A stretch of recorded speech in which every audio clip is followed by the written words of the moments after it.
Well, it's really great to be here, and so hello everyone. It's been wonderful to hear the teaching so far through the day and the encouragements, and I've been very inspired. I'm actually not going to talk for very long this afternoon, partly because mostly I just want to say yes to everything that's come before, and I want to add a small nuance to it and talk a little bit about how we experience that nuance at WTC. So, as Tim said, my name is Freddy Hedley. I am an Old Testament Bible scholar, and I also am Dean of Studies at Westminster Theological Centre, and we have historically we were founded in Westminster, hence the Westminster. We are now no longer in Westminster, so we just always refer to ourselves as WTC, which is what I will now do. And I'll talk a little bit about who we are and what we do in a few minutes. For those in the room, we've got prospectuses and flyers and things that you can go and have a look at. If for those who are not, you can see more on our website, which is wtctheology.org.uk. And as I say, mostly what I want to do is to build on some of what has already been said, some of what David said, some of what Israel said, some of what Sue said, sorry. And to bring just a particular nuance. But I do want to start by making a connection with what's been said so far, so that you have a sense of where I'm coming from and from where WTC is coming from in terms of our approach to theology. And I'm going to do that with an anecdote. And this is going to work much better for those in the room, because I'm going to ask you a question, than it will for online. But I hope that it will be an anecdote that you will recognise. So one of the privileges of doing my job is that I get to go and speak at different events, as well as teaching in the classroom and going and speaking at churches. One of the events that I've spoken at a number of times is a youth festival that is run in Norfolk called Intense. Intense emerged from a youth alpha camp, and it was run by a guy who had grown up on a farm, and his family's farm said that they could use the barns of that farm to run a youth alpha. And then it grew, and then it grew, and Youth Alpha was no longer enough, so they needed to put more in. And before you knew it, it became this festival for hundreds of teenagers to come every year and camp together and live together and explore faith together. And I would go and give a theology hour every year. And on one particular year, I was asked to come with a title which I think is from Alpha, which is Why Read the Bible? And I was asked to come in and speak on this, and I sat down with a group of teenagers who were, there's about 60 of them. They were ranging from 12 through to 18, 19 years old. They came from different social backgrounds, they came from different faith backgrounds, they were non-Christians, they were lifetime devoted Christians, and everyone in between.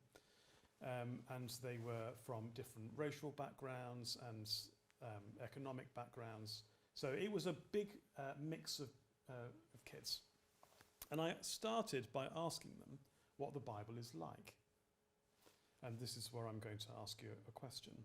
So if the only thing I tell you is they were really honest with me, what did they say?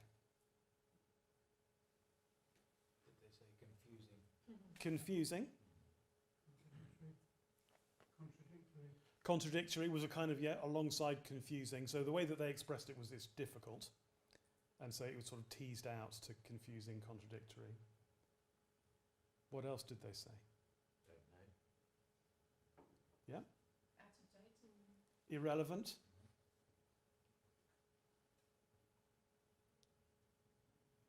Now, we haven't actually got the one that they said first and quickest. And boring. And then there were a few people that also said long as an extension of boring. And that was great, because that gave us something to beat against in our talk, to think about, well, okay, is that a fair assessment of the Bible? And I'm not going to talk about what my answer to that was, except that obviously the answer was no. But it is a reflection of a very real situation in the church, very particularly in the West. And I speak from as a Western Christian teaching in a Western theological context, talking to a church that was in a group of kids who were all in Norfolk church cultures. But it speaks to an experience in churches of a theological culture that has detached itself from treasuring the Bible and treasuring rich, rigorous theological thought. And that is something that has partly happened as a result of a cultural shift, and it's something that's partly happened as a result of something that the Academy has done to itself, and that I do want to just talk about a little bit, because a part of it is that these kids were expressing and reflecting a theological culture that they were growing up in that has been bred from a growing suspicion of the Academy that they're not handling theological questions responsibly.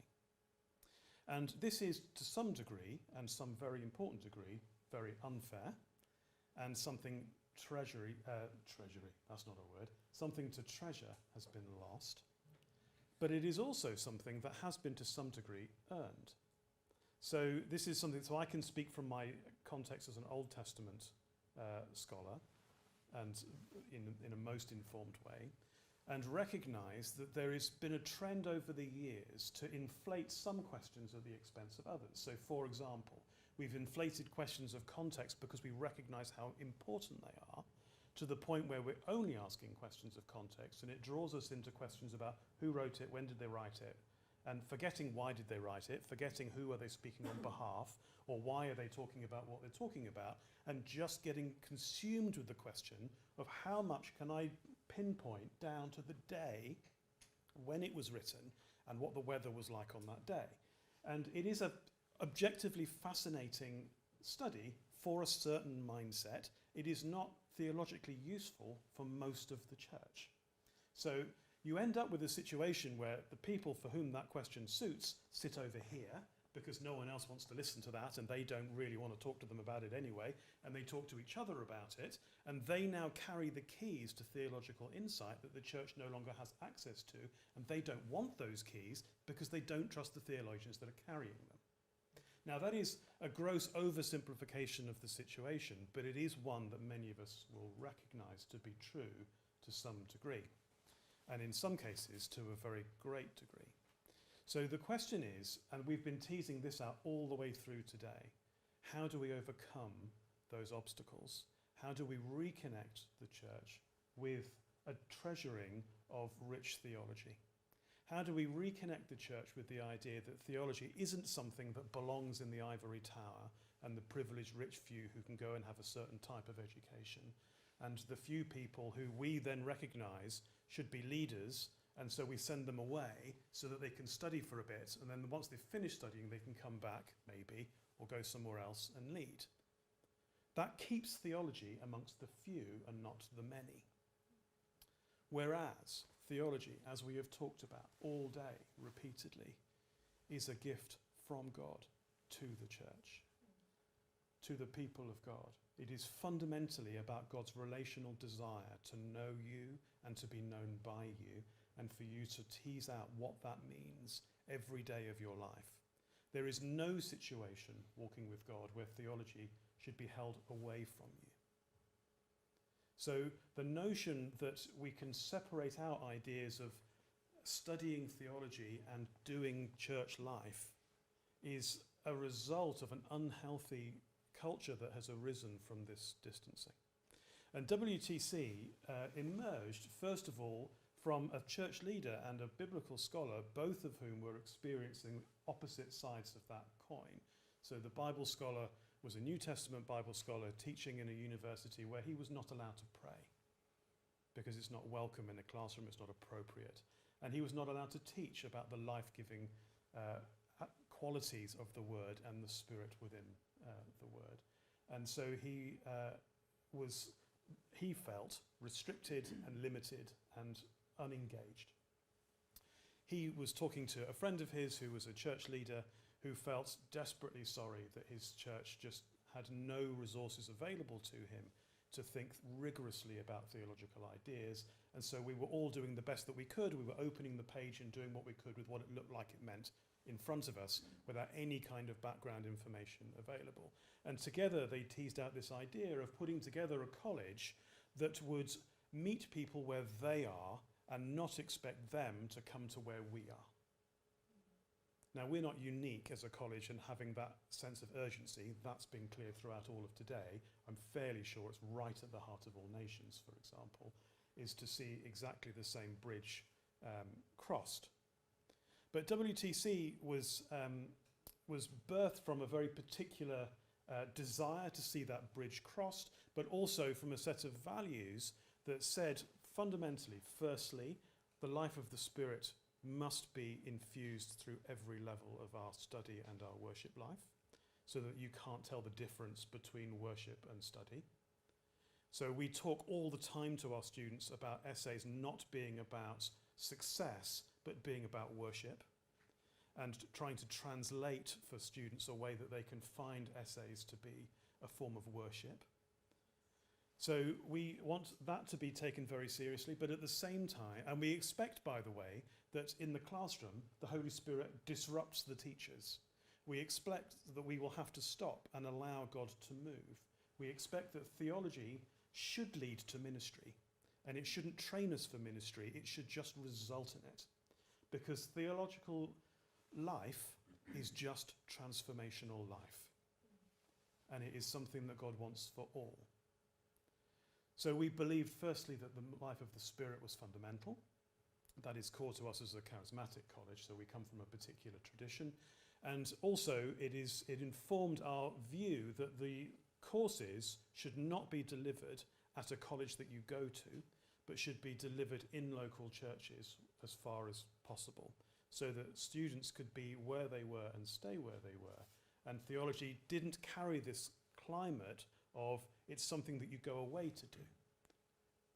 So and I'll talk a little bit in a minute about how we do that, because there are different ways of doing that, and I'll just tell you how we do it. But the first thing that we decided was that in wanting to work with the local church and put theology where the church was, the first thing we decided was that all of our courses needed to be part-time and couldn't afford to be full-time. And that is not to diminish in any way the value of full-time study. It is a wonderful privilege. But we want to be a part of extending that experience so that the church has more easy access to it, and that involves part-time. So we develop courses that are exclusively part-time. We don't do any full-time teaching at all. And we use a blend of in-person teaching and online teaching, because we live in a world that is being potentially harmed by online life, and the church is called to respond both theologically and ministerially to that situation. But also we live in an opportunity where God suddenly has opened new rooms that we didn't know existed before. And so we had, during the pandemic, as I'm sure many of us had, we had to completely recalibrate all of our classrooms to be online. And amazingly, for 35 faculty we have, so 35 faculty coming together to teach at our residential that starts the year, all online, and all of us, experienced theologians and scholars and committed to the life of the Spirit, all of us amazed by how present God was in the virtual room, just the same as he had been in the physical room. And so there's a whole new environment for the Spirit to fill. So we want to make use of that opportunity and enable us to communicate to a church that is, for us, across the UK. And with one little course that we're about to start, it's going to be global. So I'm going to talk to you a little bit about what we do, or rather how we do it. But before I do, I want to just say 4 things about what we think is the primary reason to think about part-time study. I think all of these are going to be relatively self-evident, so I don't think I'm going to be blowing any of your minds by any of these thoughts. I think it's all just going to be, yes, I know that. But I just want to remind us all of it. And this is stuff that we think about all the time. Firstly, part-time study redistributes the ownership of theological study from the few to the many. And this really is at the very heart of the reason why we do part-time at all, is that we want the ownership of theological study to be predominantly in the church and not in the college. We want the theological life of WTC to evolve through its students and not through its faculty. We want there to be a two-way dialogue between students and faculty so that there is a direct connection with the church and the academy listening to the church as much as the church is listening to the academy. But really, we want students whose lives are continuing whilst they are studying, so that we lose this definition between study and life. So we want to redistribute that ownership so that the study is owned in the church, not in the college. Second, study should not have to interrupt calling. And at the moment, too much study probably is calibrated to interrupt some calling. Now, it is entirely appropriate that one of the steps of discerning calling and beginning to exercise calling to mission and to ministry is to interrupt it, to put it one way, with going away and studying full time. It's entirely appropriate. But for the majority of the church, it is not. For the majority of the church, they are called to minister and they are called to be in mission where they are, and God is not calling them away from that context, but does want them to know him more. So the solution to that is that part-time study enables those students to stay where they are, to continue living in their homes with their family, to minister in their churches, to go to their workplace, to serve their communities, to love their neighbours, and to study theology. And of course, the first thing that that does to all of our students is make them think there's no way that you can fit all of that in. But in fact, that's not true. And we have students who come from all walks of life, and only a few have a sense of calling to a specific area of church leadership. Most of them come because they just feel that the Spirit has weighed down on them the burden to know him better in a more organised, formal way. And that they want to have tools that they carry to be able to influence the communities that they serve already, and so they will make space, and they have been able to make space despite very busy lives. Third, theology is grounded in and deeply connected to mission and ministry, and part-time study retains that connection. So this is just an extension of what I've already said, but we want there to be an immediate connection, not just a theoretical sort of time where you're learning theory and then you go and express it. We want our students to be able to come into a classroom one evening, on Monday evening say, and learn something, reflect together about it, pray together about it, talk to their tutor, process it, and then go home and the following morning put it into practice, figure out if it works. What does it actually look like on the ministry field? What does it look like on the mission field? And then come back to the classroom and reflect back, so that it isn't only a one-way dialogue, so that the lecturers themselves are receiving from their students as much as they are giving, because their insights and their experience feeds into their assignments, and their assignments get received by the academy, and those assignments then influence the way that the academy is thinking as well. And then finally, part-time study prepares students for a lifetime of learning. It establishes a pattern that does not end. We find that there is no better motivation than having spent more money than you've got and given less time than you have to something, and then discovering how utterly life-changing it is. There is nothing like that for you to influence someone to completely recalibrate their life, to continue something as a pattern of life that they have had to put in place by force, because if they don't put it in place by force, their money is wasted and their time is wasted. So students come and they have to reorganize their lives around theological study, and when they finish, we do not want any of our students to stop studying. They may stop coming into the classroom, but we should have, by that time, equipped them to some degree to be able to continue to study for themselves.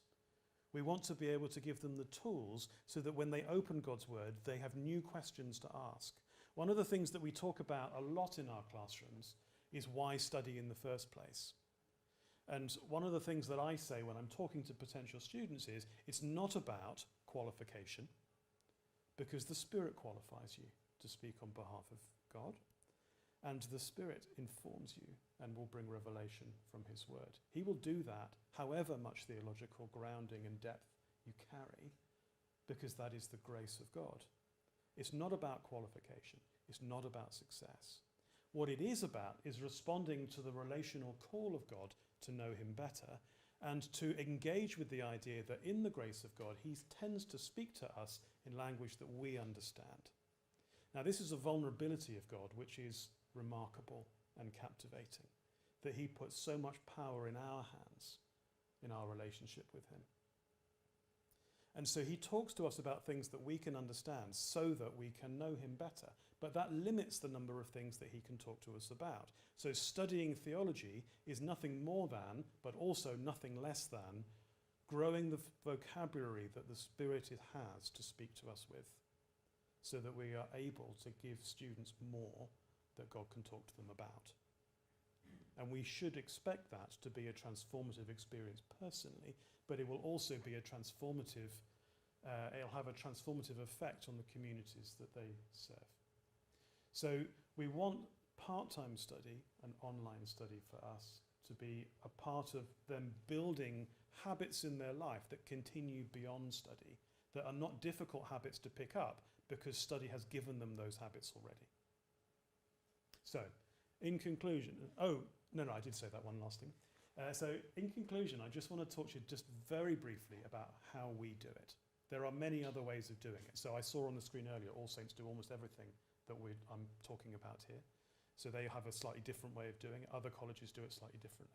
But here's what we do at WTC. So at WTC, we really want to not lose sight of the importance of learning in community. So the way that we engage with that whilst also having online is that we split our study experience into two domains. The first is that we have 2 residentials a year, where our students come together in Nottingham for a week at a time, and the whole college comes together in person with all the faculty in person, and we do incredibly intense days of study. So what in a full-time course has the luxury of being a few hours a week, we pack a whole term's worth pretty much into 1 week. So students come, we eat breakfast together, we come and worship together and minister to one another and pray together, and then we go into the classroom. And apart from lunch, we're in the classroom for 7-8 hours in the day, and then we worship together in the evening, minister to one another, and then collapse.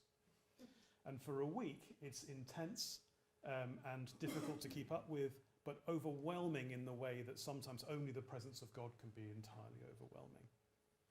And you have this sense of God's presence overwhelming you in the classroom. And that is a wonderful place for that experience to take place. So that happens twice a year. And then for the rest of the time, they're in local centres. And on a Monday or Tuesday night, we have 13 centres around the country. Students come together and they study their classes through a combination of pre-recorded lectures and then online seminars with the lecturer who recorded that. And those online seminars are with the lecturer and with other hubs coming together, so that we're keeping a sense of community, but we are also diverse and separated across the country. Now that works incredibly well, and it isn't the only way to do it, but it has enabled us to preserve both community and online study and part-time study and keeping theology in the local church. And we really hope that what we do continues to grow, but we also really hope that we're just one participant in a move of God to raise up the theologians to ground the work of the Spirit. And I think I'll pause there.